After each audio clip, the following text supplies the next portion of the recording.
Your Creative Push, episode 291. Oh yeah, I can take a chance. I have the ability to make things better, and it's only me.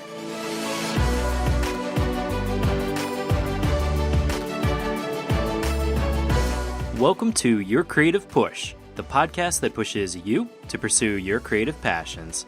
I'm your host, Youngman Brown, and my guest today is Shayne Taylor. Shayne is a freelance illustrator, designer, and maker. She is a Chicago-based Detroit native, and she comes on the show today to talk about her creative journey, as well as many of the resistances that try to hold her back. Shayne talks about the game-changing realization that she had that she could actually make a living from her creativity and how that led her in the direction of living a creative life. She talks about her decision to move to Chicago and her early experiences there, as well as getting out there and doing craft shows and DIY trunk shows, and how doing things like that can help you to make not just sales, but connections.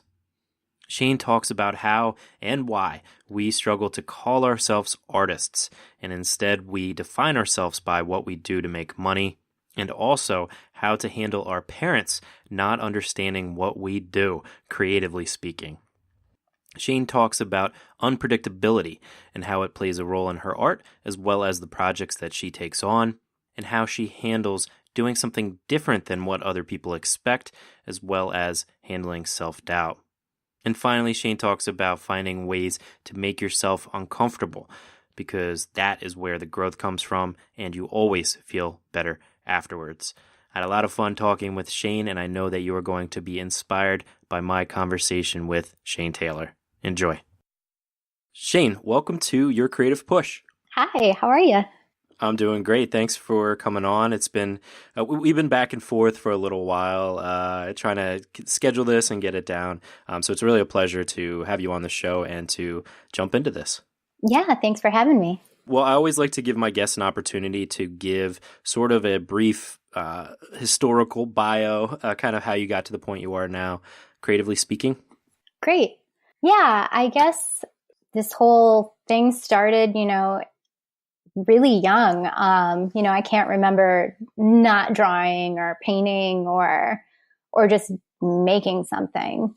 I was kind of a quiet kid, and so drawing was like just what I did all the time.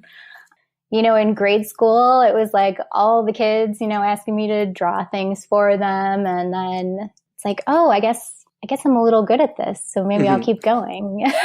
Right. Yeah. And like, I had a really great high school art teacher that, kind of helped me, push my art further and help me build a portfolio. Having someone see something in you and, encourage you was really helpful. Yeah, I think that that's the way it starts out for a lot of people is art being kind of like a friend. It's like something that you can do to not really pass the time, but to like kind of express yourself to yourself, like when you don't even know who you are, kind of something that you do just for the fun of it. And when that teacher or that person does come along, it's sometimes like a eureka moment for a lot of people where they're like, hey, here's this thing that you're doing like just for fun, and guess what? You can actually like make this into something that you can do for life, and something that is actually something that the world wants and needs. Right. Yeah. I think she was the first person that actually opened my eyes to that this is something that I can do as a career. I didn't know that was possible. No one else in my family was doing any type of art career or, anything like that. So I just thought it was just a hobby or just something I would do while I worked my other job. And finding out that, I can go to college for art was like mind blowing. You know what I mean? So, during high school is when I started actually looking into what I could do creatively as an adult. I always knew that making things or, drawing or painting or sewing and, making up stories is what I love to do. But yeah, finding out that I could do that and make money was like, oh my gosh, that's the coolest thing in the entire world, So I put a portfolio together in high school and then went to art college at the College for Creative Studies in Detroit. And when I got there, I was totally lost. I came in as an undeclared student and I took these 3 intro classes. I was like, okay, well, maybe I want to be an interior designer, or maybe I want to go into fine arts. And then the last one was illustration. And illustration was the last introduction class that I took. And it was like life-changing because it was telling stories without having to talk. Right. And I was like, yes, that's exactly what I want to do. I want to tell stories and not have to tell people, because speaking is not my strong point. Me either. Like finding my words is a struggle. Not that I don't have a ton to say. It's just that, articulating my thoughts is just always been a struggle. And it's like there's some disconnect between my mouth and my brain. You know what I mean? Yes, there's I know. The words just get lost somewhere in there. I don't know. So yeah, the idea of, drawing and telling my story without having to talk was like the best thing in the world. And so obviously I went towards illustration. After graduating, I did a little bit of freelance work. I was doing gallery shows and like group shows. And I ended up getting a job as a restoration artist because I was, still struggling with not having like a job that you go to, 5 days a week, 40 hours, clocking in and clocking out. The idea of freelance was still super scary to me. I was still doing a little bit of freelance and working at this gallery, and the gallery was just outside Detroit too. So I grew up and stayed in Michigan my entire life. And then I guess I just kind of, needed some type of change of scenery. Like I felt like I was kind of stuck. I needed to like get my life going or something. I don't know if you ever felt that way where like, okay, I'm here and everything's okay. But I felt like I was like at a weird standstill. Yeah. I get that once every like 3 years, I'd say. Yeah. Like, yeah. It's just like you need like a big change or something, or like, yeah, you just feel stuck. So that's when I moved to Chicago. I didn't have a job lined up or anything like that. I figured it was, the closest big city to Detroit. I could still be close to family and, drive back and forth. And Chicago seemed like it was going to have a lot more opportunities, art-wise. And that was in 2007. And so when I got to Chicago, I was, basically just working at coffee shops and trying to get any job at all, and doing a little bit of illustration work, trying to get into group shows and meet other artists. And I started then like working on a graphic design portfolio, because illustration work is hard to find, just illustration work. So I thought, well, maybe to fill in, I'll do some graphic design. Yeah, I was kind of applying for these graphic design jobs like, oh yeah, I know how to do that. And I had absolutely no clue, and that was a little hard, trying to figure out, where I fit in and where I don't fit in and that type of thing. But just kind of grabbing onto any type of job, right. Whatever. I started doing craft fairs and art shows when I got to Chicago too. I mean, there's so many here. There's, the DIY trunk show was the first one that I did. And that was a new adventure because it was I was selling, prints of my original paintings and doing small paintings and making little ornaments and things like that. So that was really fun. It was a way to get in front of people and talk to them too. Like I didn't really know anybody in Chicago. So doing the art fairs was super beneficial because it's not just putting your art in a gallery and then not being able to speak to people that are looking at your art. It's like you're there and your art's in front of you and there's no choice but to watch people look at your stuff, which is also kind of a weird right. thing, so you can feel the judgment and you can see it.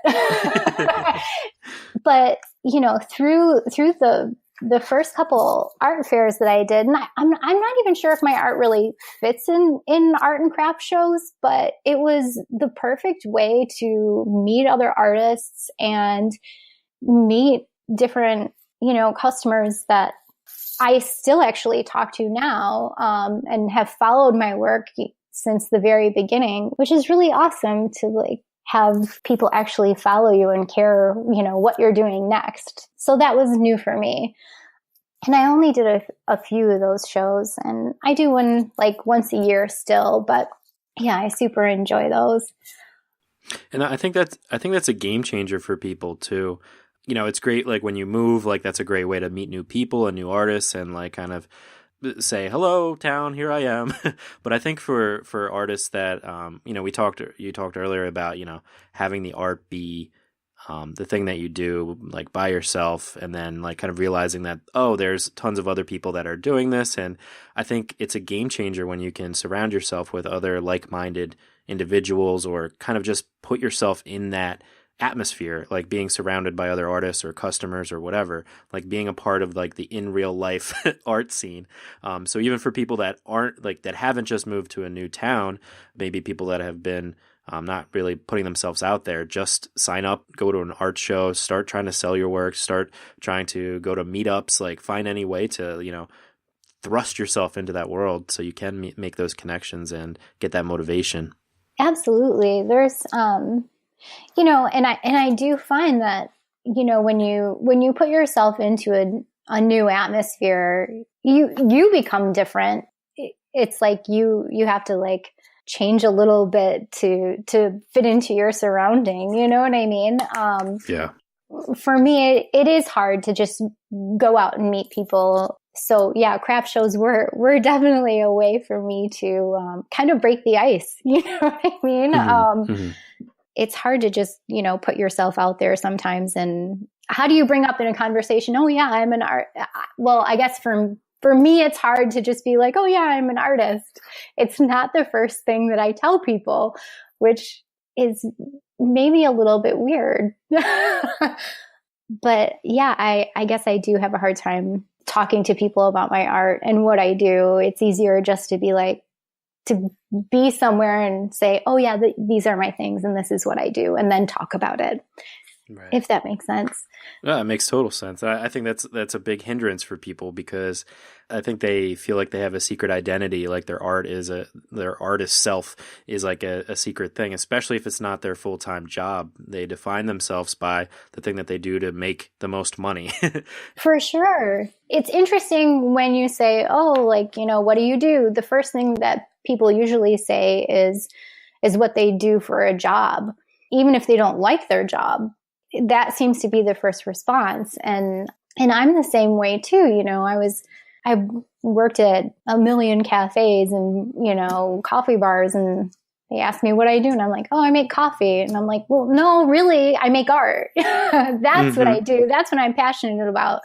And instead I would say what I was doing to make money, which is, kind of strange. Now, this is a question that we've struggled with a lot on the show. Do you think that is because of being afraid to call yourself that thing, like that you feel like you don't have the authority because the New York Times hasn't run a full page or a front page article about you being the best artist in the world? I feel like that's my personal opinion, that people feel like they need that kind of outside permission in order to call themselves whatever, a writer, a photographer, a painter, whatever? Or do you think another possibility is that it's just that they don't want to talk about it, that they're too scared? It's probably both. I think all artists want some type of validation of their work. I think they want to be noticed, but at the same time, it's really scary because there's that chance that they won't like it, or, the fear of like rejection or failure. I always have to tell myself like not to take things so seriously, like if someone doesn't like it, it's not the end of the world. It's just one person and you're never going to please everybody, but you're making something and that makes you happy. So keep going. The fact that you can create something from nothing is magical in itself, right? Absolutely. So I think that people don't want to say, oh, I'm an artist. I feel like it sometimes goes with a weird cliche too, like, oh, I do this too. I'm like, oh, yeah, I'm an artist. And I just started saying that, cause that's what I am. That's what I'm doing. And it still feels weird. And I think for me, it's because not a lot of people know, who I am. I don't have, 10,000 followers on Instagram and,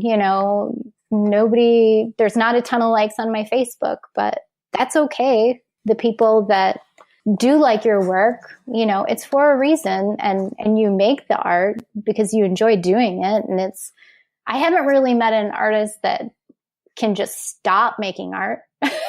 Right. It's not even, that's not an option. You just have to. Right. I think it comes down to like the defense mechanism of not wanting to have to defend yourself too. Like I know even for me, if I tell people in real life that I, have this podcast, I'm a podcast host, and I always feel like if they're like, oh, really? Like what's that about? And I explain what the show's about. It's about, I interview artists and creative people, and we try to talk about creative resistances. Like I feel like a complete fraud, and it's been almost 300 episodes. And it's funny because like I always feel like I'm lying whenever I tell people that have no idea about it, even though I do have the proof of concept, and it's like, I'm 2.5 years into the journey. Like I'm definitely a podcast host, yet I still feel like I'm lying about it, Yeah, that's it's kind of funny. Yeah, I never thought about it as lying. It just feels like I don't know, like or having to prove it, like yeah, like well, what do you do then? And then you do tell them like, oh, like it's always a struggle with my parents. They have absolutely no clue what I do. And they keep asking, but they're like, oh, what'd you do today? And well, I designed, apparel today. Apparel. Yeah. I designed, some graphics for some shorts. And they're like, oh, well, are you going to be doing that for the next couple of months? And it's like, no, it was just, a quick job and that's it. Right. They don't, it's funny. Yeah. Like I just started doing murals and they're like, oh, well, when you just paint it and it goes on the wall, and it's like, oh, well, you did that by yourself. It's like, oh, you did that. Oh, okay. It's interesting to try to explain what you do to people that have absolutely no clue what you do. And then it feels like you're making something up. It feels like you're lying because they don't understand. Right.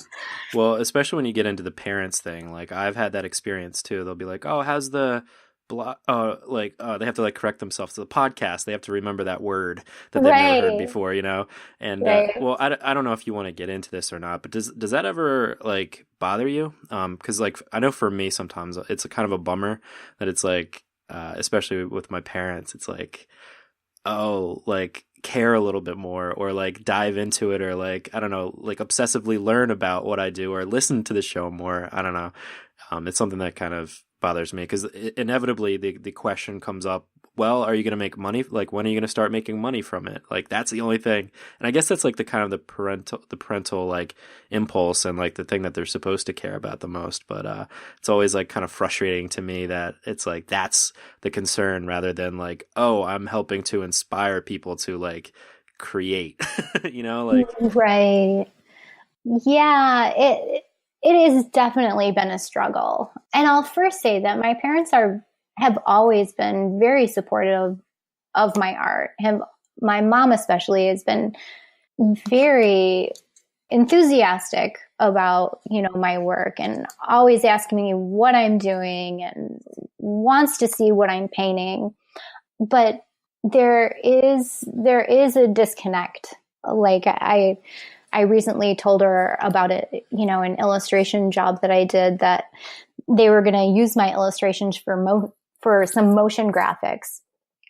And I was really excited about this, Yeah, like, oh my gosh, I'm going to see my drawings like moving and part of a video. And, and the job was super fun. I loved the client and everything was great. And I was so excited, and they're like, oh.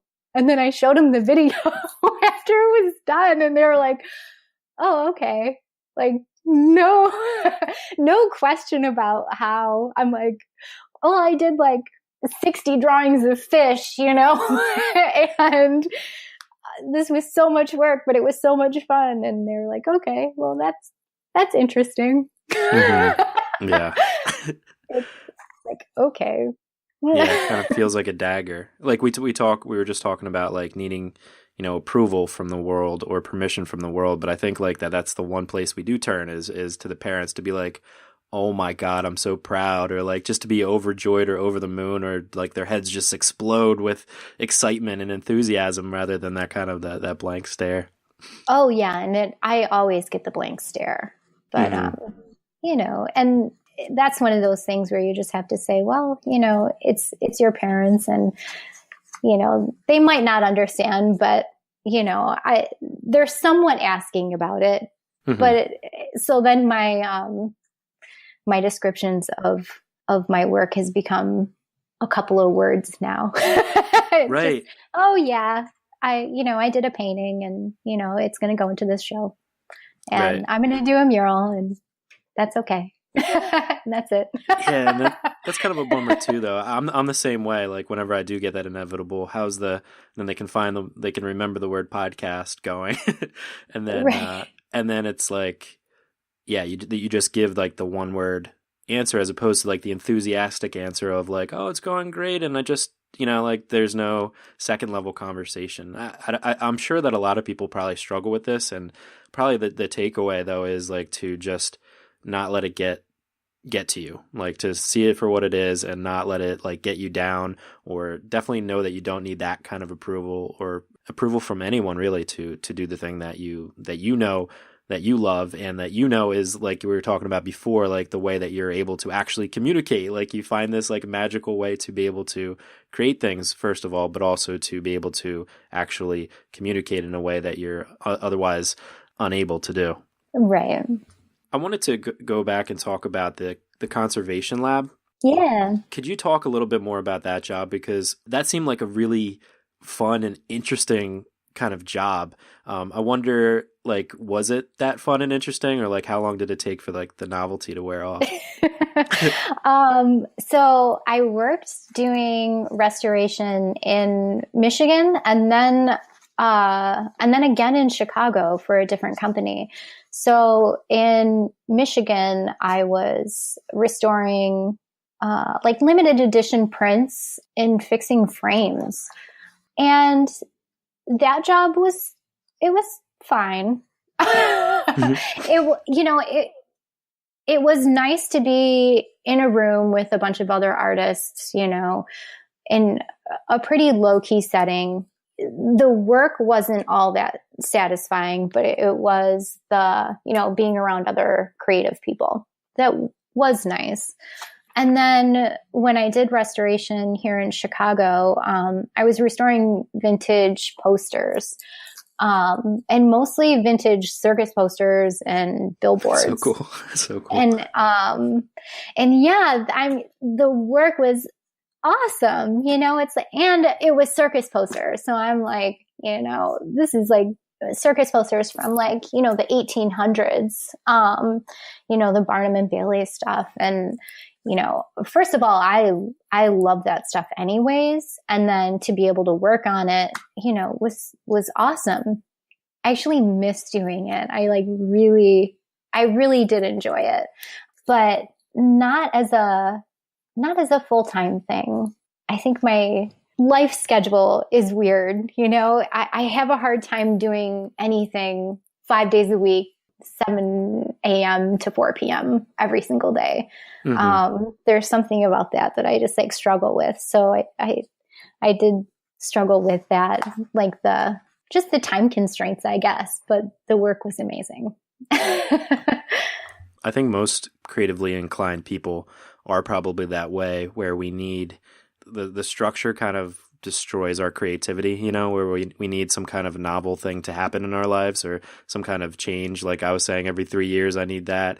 You were mentioning it too. Like you just need this kind of alteration or some kind of difference, Yeah.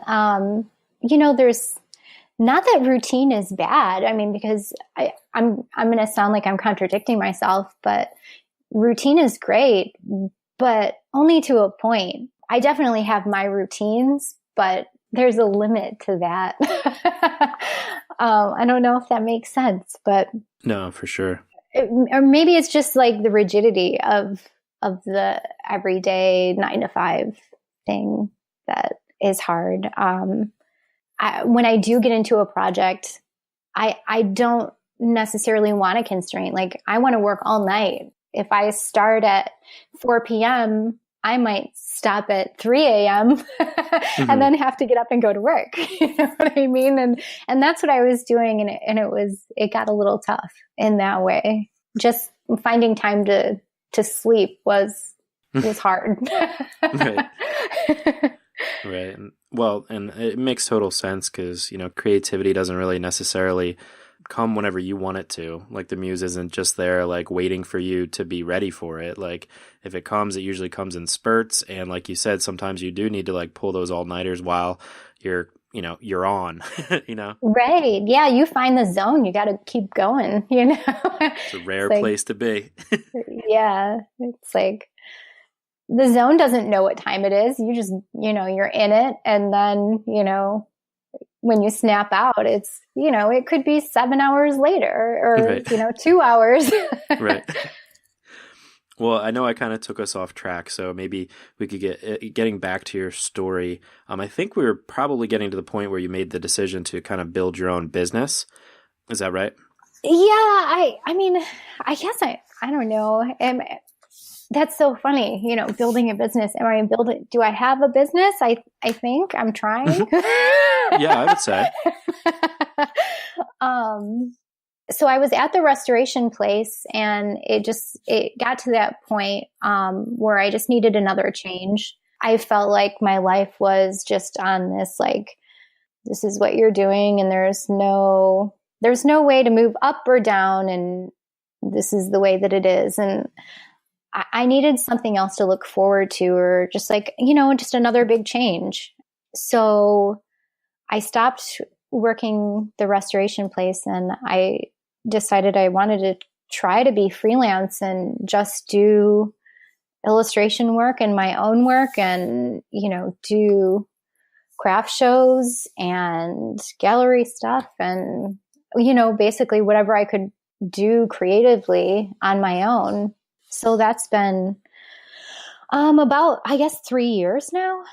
Yeah. And it still feels very, very new and scary. And I never know what's gonna, be next.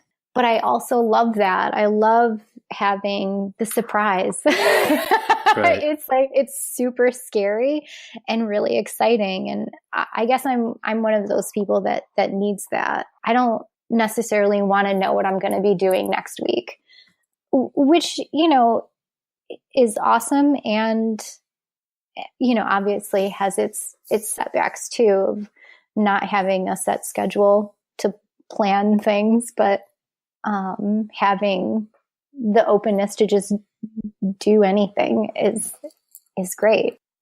Yeah, I think that like the unpredictability that you're talking about, I think that scares a lot of people, like not having a clear path. But bravo to you for kind of embracing it. Do you find that unpredictability finds like its way into your work as well?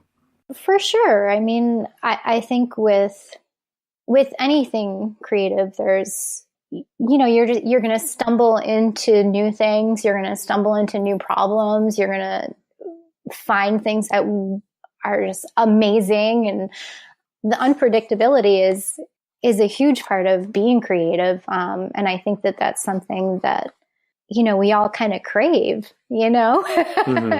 It's not knowing exactly how it's going to turn out. You have an idea, but there's always a point in, I think, any project where something goes a little different, and it could be really good or really bad or both, Absolutely. Sometimes it's good to not know, like that linear path, like that whole 9 to 5 thing. I feel like it all is kind of related, especially it's like a tough pill for a creative person to swallow. Like you go to work every day and then the next day it's the same thing. And it's like, all right, this is my life. Like until I quit, like this is what I'm going to be doing. And then trying to find, time to squeeze in ways to actually communicate with the world, like squeeze in very limited time every single day to be able to figure out life. You know what I mean? Right. Yeah. And I have to be honest, like sometimes I do miss it, mm-hmm. And, like I said, I've only been trying this, this freelance, have my own business thing for 3 years. And, next year I could be like, okay, I just want to work 9 to 5. Right. It could totally change. But for right now, yeah, I'm loving the excitement, I guess, of it. The idea of, not knowing what's next. But yeah, who knows in another year. Right. Well, it's unpredictable. Who knows? Yeah. What were some of like the resistances that you encountered when you first kind of made that decision? And then like what do some of the days look like when you're like, oh man, I miss having that 9 to 5 job?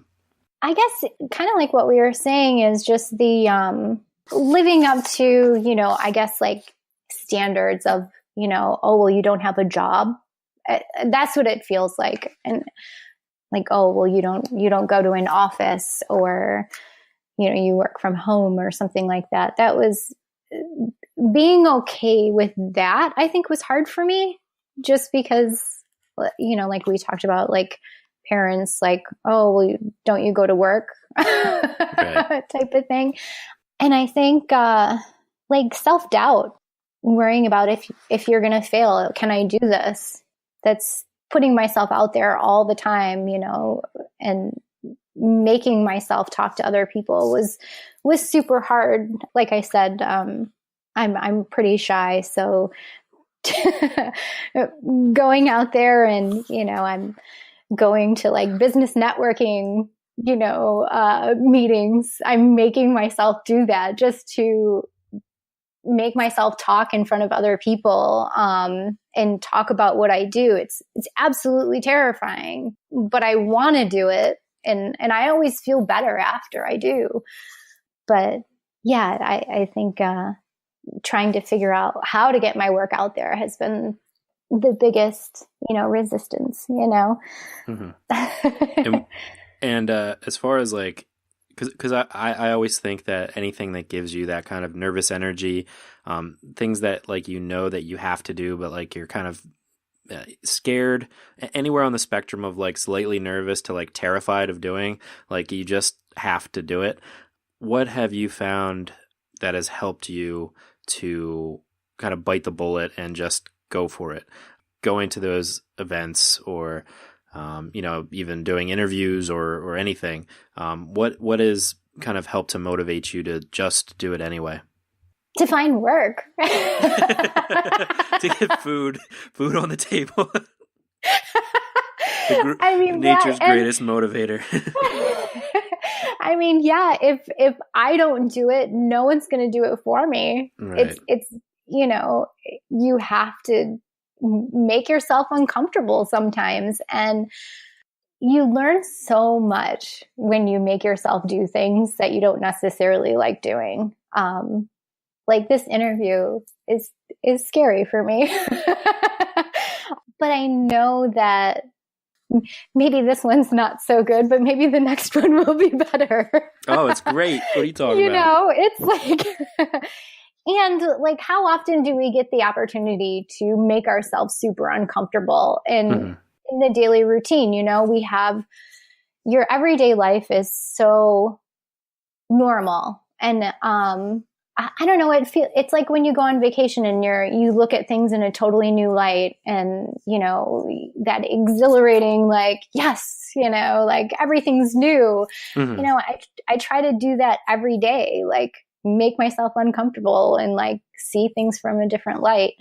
And I think that that's important because you're just going to learn, and you're going to learn stuff about yourself and what you're good at, what you're not good at. I think it's just as important to figure out what you're not good at as it is to figure out what you are good at. You know what I mean? Absolutely. So yeah, like we were talking about before, it's like you keep doing the same thing every day. If you don't shake things up, like you're just going to stagnate, and you're just going to slow down, and, you know, it's going to be very boring, and you're also going to see like life pass you right by. So you do have to shake it up and put yourself out there and make yourself vulnerable and uncomfortable. And it's like icky feelings, but it's just like going to the gym. You feel like 10 times better whenever you're done with it, you know? For sure. Yeah. I wanted to talk about your work as well. Like sure. the paintings on wood panels that you do are beautiful. And thank I just you. wonder, like, how did that start? Like, how did you kind of decide to start doing that? Because it's like very unique and very beautiful. Oh, thank you. Well, the wood thing was totally not planned at all. It was still when I was living with my parents, and I just really wanted to paint, and I didn't have any canvas, and I didn't have any like good paper to paint on or anything. And my dad had this like workshop in the basement, and there was a scrap piece of wood. So I started painting on it, and I was like, oh, this is kind of cool. So it really started from there. It was not at all planned. And then I just really enjoyed that it wasn't just like this scary white piece of, you know, canvas or paper. It had this like, you know, nice grain to it. And I don't know, it felt right with the type of paintings that I was doing. So I just kept working with it. And then, so that was nice that, you know, hopefully your dad wasn't like, hey, I was saving that. But did that present like a difficult, like a problem for you moving forward? Like knowing that, like how good that felt and that it felt right, then finding the materials then? Or were you like, crap, I've created a new monster? No, you know, sometimes it's hard, for like illustration projects, you know, it's, you know, so I do still end up working on paper, but yeah, the wood thing, I like doing a little bit of woodworking too. Like I make like wood ornaments and cut them out. So I've always done a little bit of woodworking. So it really does just make sense for me. Yeah. It's just another medium that I would call like part of my thing, you know, rather than like the, you know, the illustration work that I do, you know, for jobs. So. Right. Doing what feels right. Yeah. I was wondering, before we get to the final push, did you have any resources, any like favorite people, books, quotes, YouTube clips, you name it, things that like kind of help to motivate you and inspire you and maybe could help us as well? Yeah. So I read this book actually right before I quit my restoration job to go freelance. And it was Creativity Inc. by Ed Catmull from Pixar. And one of the quotes that like seriously, I was reading on the L and I read this quote and I ended up quitting the same week. And the quote was just always take a chance on better, even if it seems frightening. And I know that that quote doesn't really sound like life-changing or anything like that, but for whatever reason, it just struck me at the time. It's like, oh yeah, I can take a chance on something better. Like I see my life better doing something else. And, you know, it was just one of those aha moments, like, oh yeah, I have the ability to make things better and it's only me. You know what I mean? If it is scary, that's okay too. I think if everything was easy, you know, we wouldn't do it. It wouldn't be, you know, life-changing, you know, if that makes sense. It makes total sense. And I think it's one of those weird things that happens to people, I think, when you maybe like you watch a TED talk or you listen to an episode of a podcast or read a quote, and there's like this aha moment. Even if you have been like awakened to the fact that, you know, you can take life for yourself, like you can make any kind of life you want for yourself, there's still kind of a moment where it actually clicks that you actually can do that. You know what I mean? Like even listeners of the show have reached out to me and they're, you know, listening to the show for a year or over a year. And then finally I decided to take action. Like there's like that whole big step of actually doing it. And it's one thing to like, you know, continually be motivating yourself, like waiting for the day that you're going to do it. But like that day is only when you choose for it to be, you know? Absolutely. Yeah. Very cool. So we will definitely link that up at today's show notes page at yourcreativepush.com/Shayne Taylor if you want to check out that book. Shayne, it is time for the final push. And this is where I ask you to reach through the microphone and grab the shoulder of one of the listeners that you've already really inspired today and just give them your best final words of advice and really push them to pursue their own creative passions. Just make something every day.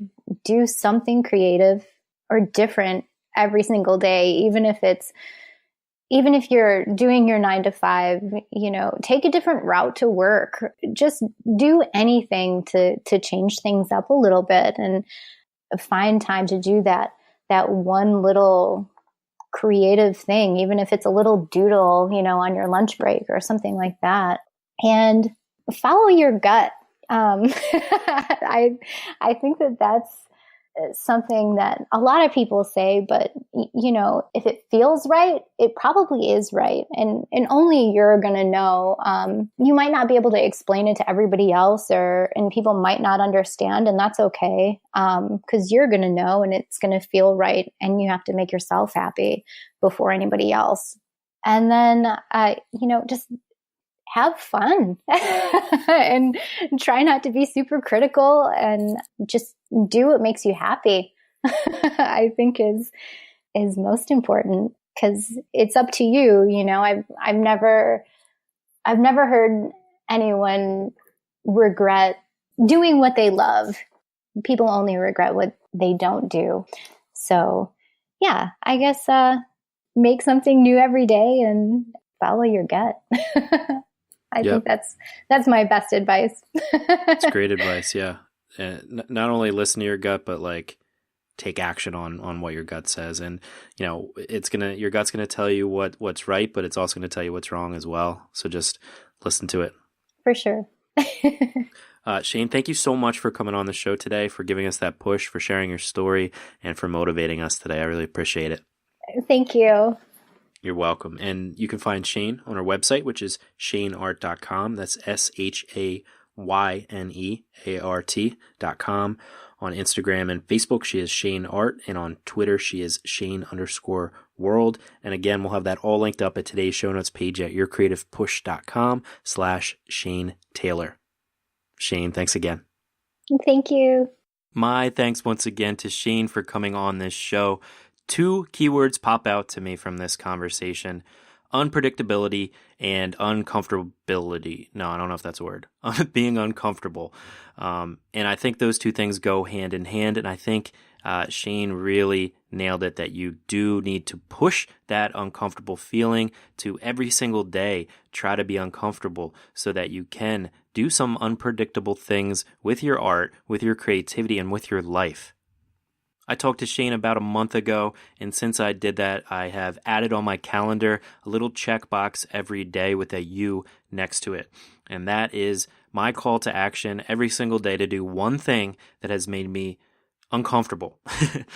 One single thing every single day that makes me feel weird, that gives me that nervous energy.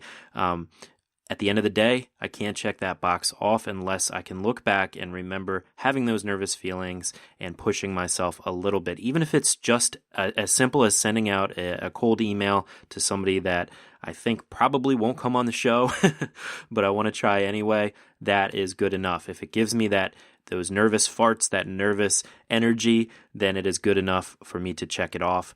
But I can't go to bed until I have done that one thing that scares me. And so far, I have kept up with a full month of doing that, and I want to continue to do it because it has actually started to pay dividends. One of those days actually was being interviewed on another podcast. Yes, I still get very nervous to be interviewed, even though I do this podcast every single week. I still get that nervous energy, and hopefully it doesn't come through in this interview, but I was on the Kickin' the Creatives podcast with Sandra Busby and Tara Raskell. I had such a great time on the show, and it's a show that will definitely inspire you if you like this podcast as well. If you want to listen to that episode, you can head to yourcreativepush.com/kick, K-I-C-K, and that will take you right to that episode. And if you want to listen to more, feel free to binge accordingly. You'll be there and good to go. And of course, we'll have that all linked up at today's show notes page at yourcreativepush.com/291. On our next episode, we have Carson Ellis. Carson is the author and illustrator of the best-selling picture books Home and Do Is Talk, which was a Caldecott Honor book.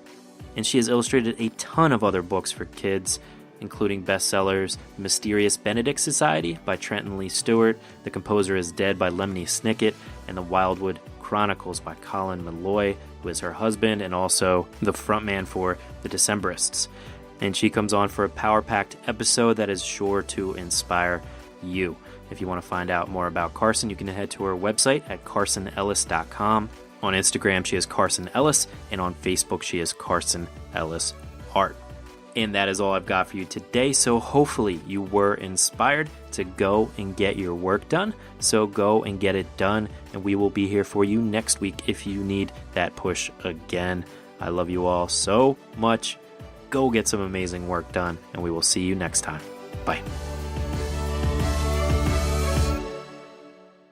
Never miss a push. Head to yourcreativepush.com/subscribe to find the easiest way for you to subscribe to the podcast.